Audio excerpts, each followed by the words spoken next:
Catherine Bernardo update. Ayan, pinagkaguluhan si Catherine just sa taping ng Someone Someday. Ayan, very accommodating si Catherine sa mga fans. Ayan, ganyan kabait si Catherine. Ayan, sa post ni Tita Long. Ayan, si Catherine. Ayan, masaya silang makita si Catherine. Excited na sila sa Someone Someday. Teleserye ni Catherine. Yan, sa post ni Mami Min, yung congrats kay Mami Min at kay Catherine. And appreciation awards, yun, no?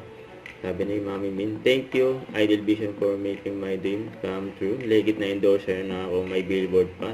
Thank you, Catherine Bernardo. Anak, so proud and so grateful to be part of your endorsement. Maraming salamat for believing in us and trusting us with your product. Yun, no? Yan yung Idol Vision. Yung mag-ina. Mami Min at Catherine, congrats.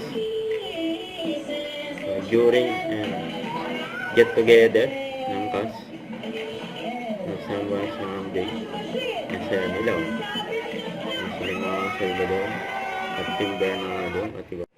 Don't forget to subscribe, click the notification bell for more update. This is with your reaction vlog. Stay tuned for more videos.